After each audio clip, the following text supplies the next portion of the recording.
Зголемена е потребата од воспоставување на нови социјални услуги согласно интересите на граѓаните во локалната заедница, заради што општина Куманово годинава финансиски ќе поддржи 5 здруженија и други правни лица кои што вршат работи од социјална заштита.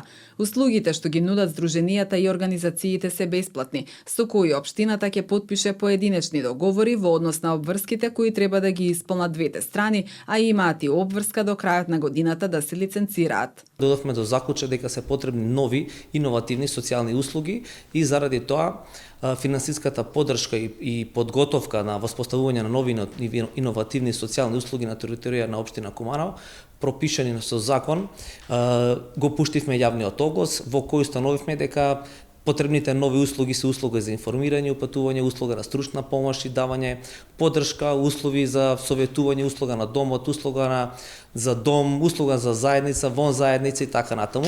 Мислам дека најбитниот дел од сето тоа беше подготовка на документација за лиценцирање на веќе не воспоставени социјални услуги на општина Куманово и други работи во областа на социјалната заштита кои се од големо значење на граѓаните на општина Куманово, а воедно опфаќаат низа мерки и активности преку остварување и унапредување на социјалната заштита на локал ниво. Порака наша, Здруженијето Инклузива, Црвен крст Куманово, Хуманитарното здружение Мајка и Центарот за ромска заедница Дром се 5 здруженија и организации кои врз основа на своите проекти од областа на социјална заштита и услуги ќе добијат финансиски средства од општинскиот буџет. Според раководителот на секторот за социјална заштита во општина Куманово Александар Крстевски, Порака наша аплицирала со новата социјална услуга за рехабилитација и реинтеграција на лицата со умерена и тешка попреченост над 18 годишна возраст, додека пак Здруженијето Инклузива аплицирало за воспоставување на новата социјална услуга Центар за индивидуални дневни услуги за деца со попреченост од општина Куманово и опрема на училиштата. Таа услуга вклучува индивидуални третмани со децата од страна на стручните лица, дефектолог, логопед, психолог, информира раководителот Крстевски. Потребата од развој на оваа услуга произлезе исто така од истражувањето што го направи невладината организација Инклузива, го спроведе минатата година. Исто така трета организација беше Црвен крст Куманово, која аплицираше со услуга на грижа на лица во домашни услуги. Исто така таа невладина организација, него Црвениот крст, веќе прави неколку години. Ние сакаме да ги подобриме условите на старите лица и во ангажирање на негователи во домашни услови. Четвртата организација беше невладината организација Мајка. Таа аплицираше за обезбедување на одржливост на советувалиштето на жртви од родово базиро и семено насилство. Тоа е комфорт зона на жените, бидејќи предходната година советувалиштето беше отворено преку програмата на Релоат, поддржана од страна на UNDP и општина Куманово, и последната организација беше Центар на ромската заедница Дром. Услугата беше со аплицирање на поддршка на деца на улица, кој ова е, да не кажам, еден од најголемите сегменти на општина Куманово кој сме сите инволвирани.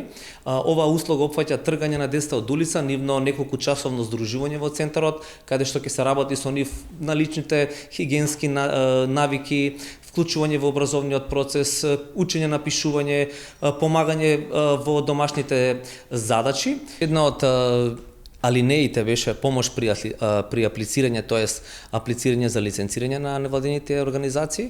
Можам да изразам голема благодарност до невладината организација Порака наша. Веќе во февруари, кога се сретна комисијата од МЗШ, од Министерството за труд и социјална политика, веќе добија лиценца. Веќе невладината организација Инклузива, Црвен крст и Мајка веќе се во тековна состојба и чекаат комисија, која мислиме дека до крај на месец јуни сигурно ќе ги земат, бидејќи документацијата им е целосно завршена.